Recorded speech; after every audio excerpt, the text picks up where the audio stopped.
Hey, what's up? This is Antonio. Welcome back to my channel. Now, who's ready for some fighting words? In this video, I want to do a fight recap for Naoya Inoue and Marlon Tapales. Really quick, if you like the videos, please take the time to subscribe to the channel. Also hit that thumbs up button. It does help and it does show love and support to this channel. So let's jump into this. First, I want to just start off by saying everything I said, my fight breakdown was true.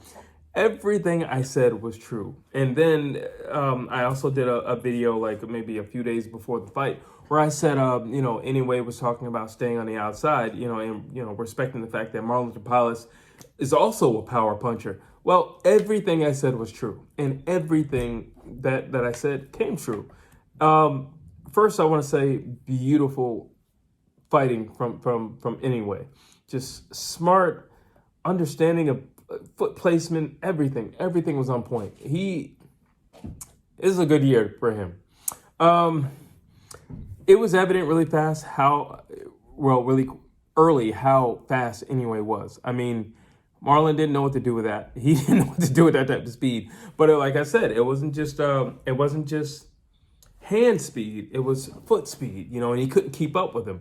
And, Marlon was already shelled up, but, if you can't catch somebody, you definitely don't want to come out of the shell. So you stay in the shell. So but then, like I said, Inoue has all that space and all that real estate behind him. So let's just say you come out the shell. I'm not going to be here when you get out the shell.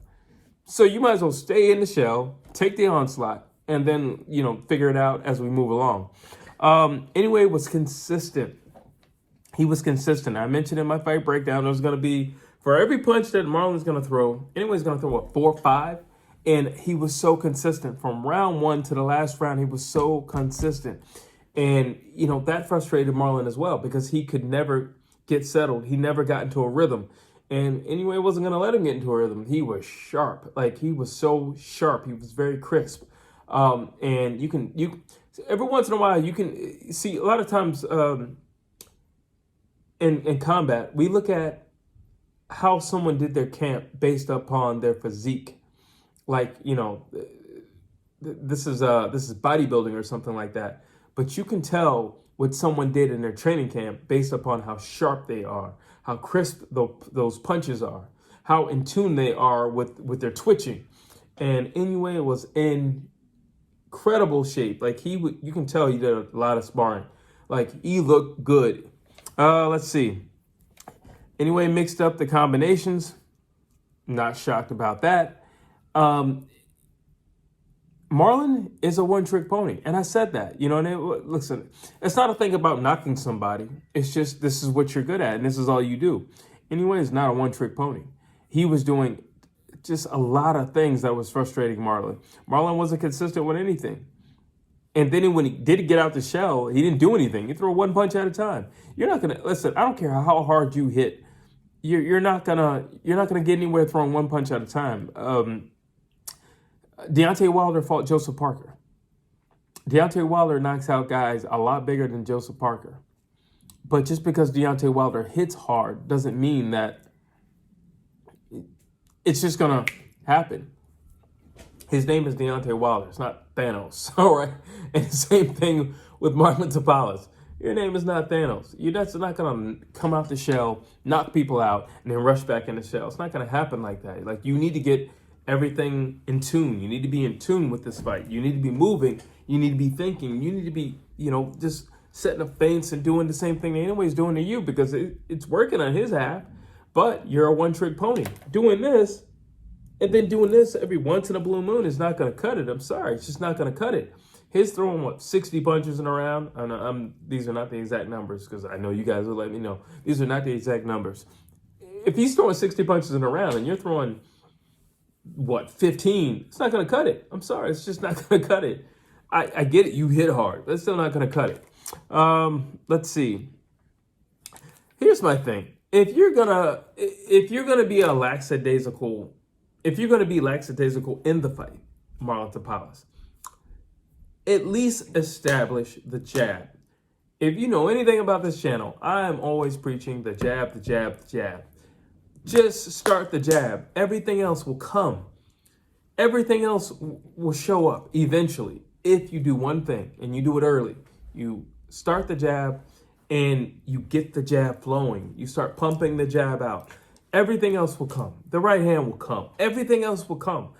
But you have to get that jab flowing. Again, look at Deontay Wilder. Look at Joseph Parker.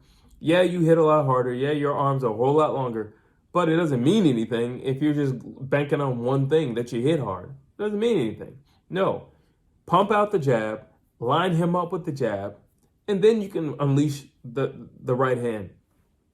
Simple as that. But if you just think, oh, I'm just gonna wait for the right and opportune moment, and when he stops for 1 second, I'm gonna unleash this one hand, and I'm gonna obliterate him with this one shot. It's not gonna happen. That's not realistic. It doesn't happen like that.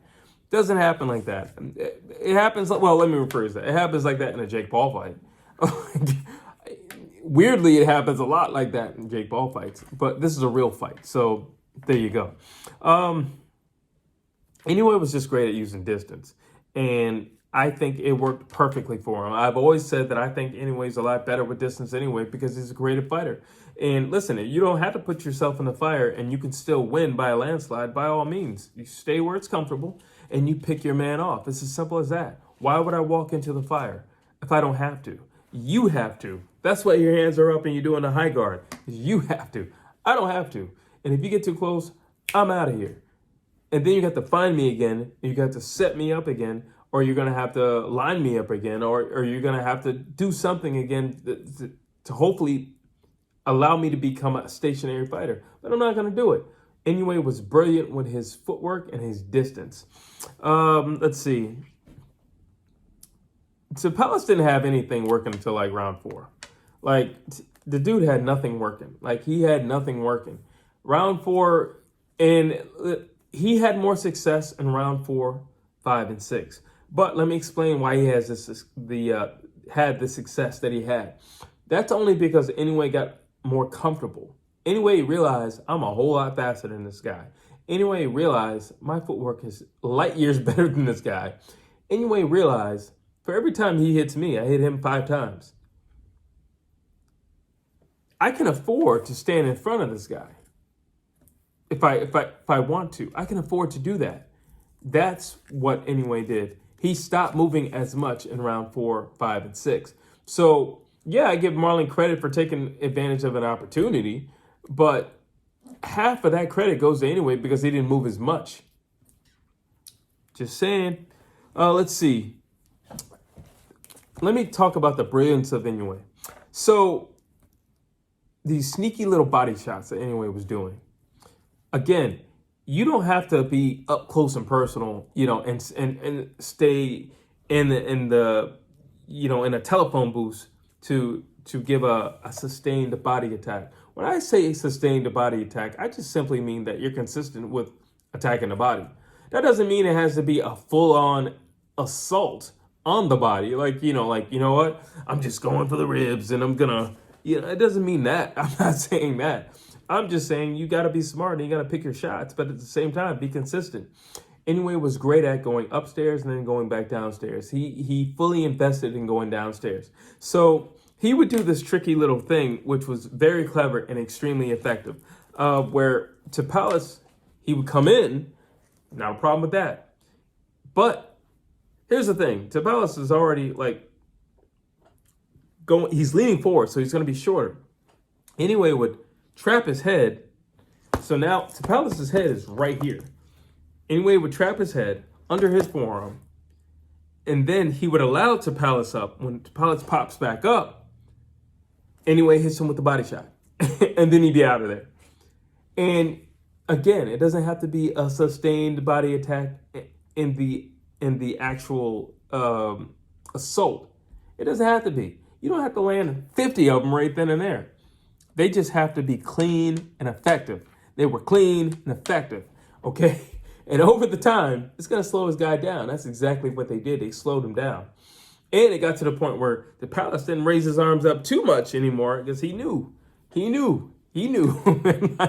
And here's the thing where I say that they were very clever. I'm not 100% sure Tapales understood where he was catching those body shots. I'm not 100% sure if he knew where he was catching them. Because a lot of them, he would catch him coming in. But a lot of them, he would catch him, when they would break it, they would have an exchange, and when he would come back, Inoue would he would land it and then pull back. Like, all right, well, most people, they'll end a sequence, maybe another jab or something like that, or a right hook or something like that. Inoue was throwing it to the body. So he didn't know. I'm not fully sure that Tapales knew where all those body shots came from. And I think by the time he understood that he was getting attacked fully to the body, it was too late. And he, Inoue had already invested more than enough to the body of Tapales. Let's see. Then Inoue was, here's the thing. Tapales fought on a straight line. So you're doing this. That's all good if you have somebody who's going to either engage you or step straight back. If you don't have somebody who's going to engage you or step straight back, that's not fully effective, especially if you're coming in from the high guard, then doing this. Inoue was over here. Inoue was over here. Inoue was back there. Inoue was right here. He was all over the place. He was like Nightcrawler from the X-Men, just poofing all over the place. And you think just throwing straight punches is going to cut it. Wrong. It didn't cut it. It didn't do anything. Inoue was going to the body. He was going straight line to the body. He was shovel hooking. He was going over. He did that little triple G thing where he went all the way over. Like it was like an upside down shovel hook. Like he's going straight punches. He had a consistent working, pumping jab. Inoue hit Tapales with everything but the kitchen sink. And Tapales just brought these. He just brought the good old 1-2.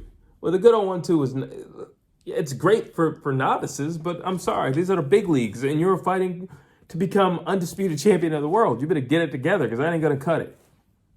Let's see. Anyways, from all angles. Let's see. Inoue was great with his feints. And again, this is another thing when I was talking about just being clever. You didn't know what Inoue... If you don't know what somebody's coming after you with, it's very hard to defend, first and foremost. Then if they're really fast and you don't know what they're coming after you with, it's extremely hard to defend. It's extremely hard. Then if they hit hard, like Inoue punches very hard, he's very fast, and then he throws those feints in, or he's doing like the Roy Jones moves, the chicken moves, and Tapales is like, well, I want to go in and hit him, but he hits hard. And then in the past, when I ran in and hit him, he wasn't there. I guess I'll just stay here because it's safe, because the gate is closed. It's safe behind here. The problem with that is you're not punching. So yeah, it's safe, but you're not punching. And Inoue is lighting you up. He's lighting you up. Here's the thing about the high guard. I think it's very effective. I think it's more effective for heavyweights personally, because they're bigger dudes, and they circumference wise they cover more when they do the high guard. But smaller guys, it's effective to I'm not saying it's not effective. I'm saying you can't do that for 12 rounds straight when you're a smaller guy. That's what I'm saying. You just can't do that for 12 rounds straight. It's like doing that shoulder roll. You can't do this for 12 rounds straight. I'm sorry. It's not going to be the most effective thing in the world. Yeah, Floyd did it, but he didn't do it for 12 rounds straight. He only did it when he got in trouble. That's the only time he did it. It was a defensive move for him. But you can't do, this should be technically as a defensive move. You shouldn't do this for 12 rounds straight. You shouldn't do this for the duration of an entire fight. And he did. And, it didn't work in his favor. Listen, Inoue was driving the entire time in this fight. Like I said, Tapales did have some success in rounds 4, 5, and 6. But by the end of round 6, whatever steam he picked up, it was gone. Like by the end of round 6, because Inoue was back in control. He was back in charge. And it was as if nothing ever happened. It wasn't like he ever cracked Inoue really hard or anything. He did get Inoue's attention. Clearly, Tapales hits hard because Inoue was not just rushing in there. So he clearly got Tapales' attention. And when Inoue was, stationary, I feel like that was the most, in terms of skirmishes, that they had. But he didn't hurt Inoue. He didn't, I'm sorry, he didn't hurt him. So sometimes I wonder what people are saying to people. Like, what are your coaches saying to you in your training camps? You know, like, because I imagine like a Deontay Wilder, like a dude, you hit really hard. You know, just punch. When in doubt, punch. Well, they're boxers. They know that. But what else are you telling me? You know what I'm saying? Like, it's common freaking sense. That's common sense. I know I hit hard. Or when you're losing, all right, just get out there and hit him. Okay. I mean, that's the object of what we're doing. So you wanna flesh that out a little bit more for me? That's the problem with that. Let's see. I don't really have much for Tapales. I give him credit for trying, but here's my thing. After a while, you got to try something else. After some time, you just realize what I'm doing is not working, and you have to make an adjustment. You have to make a decision, and if you're not going to make an adjustment, then you have to make a decision. And when I say decision, I mean you have to tell yourself, win, lose, or draw, I'm going to go out there in this next round and I'm going to bring it to him. Because I'm not making any adjustments. And I don't even see the adjustments that I can make. So therefore, win, lose, or draw, I'm going to go out there. I'm going to put my head forward. I'm going to go charging in. And whatever happens, happens. But I'm going for broke. And I didn't get that from Tapales. I didn't get that he wanted to die on his shield. I didn't get that from him. And he had to have known he was getting pieced up from pillar to post. He had to have known Inoue was flying all over the place. He had to have known he was not winning the fight. And I like to believe that they were telling him he's not winning the fight. At some point in time, if I'm not going to adjust, I have to make a decision. Period. If I'm not going to adjust, I must make a decision. Not I have to, I must. I must make a decision. And he wasn't going to adjust, and it didn't look like he was willing to make that decision. And not to say that he ever had a leg in the fight, because I don't believe he ever had a leg in the fight. And I said that, a month prior? So, yeah, I never believe he had a leg in the fight. But at least go out on your shield. At least, go out trying, if you ask me, that this performance from Marlon Tapales was not much different from Jermell Charlo and Canelo Alvarez, if you ask me personally. You knew you weren't going to win, but at least try something. Don't just be there. Try something. Overall, Naoya Inoue is having an amazing year. He finished out his career strong and very impressive. Not only that, he took on the two guys, like the top guys. He faced Stephen Fulton, then he went on and he faced and beat Marlon Tapales. And if you ask me, this was an even more impressive performance than beating Stephen Fulton.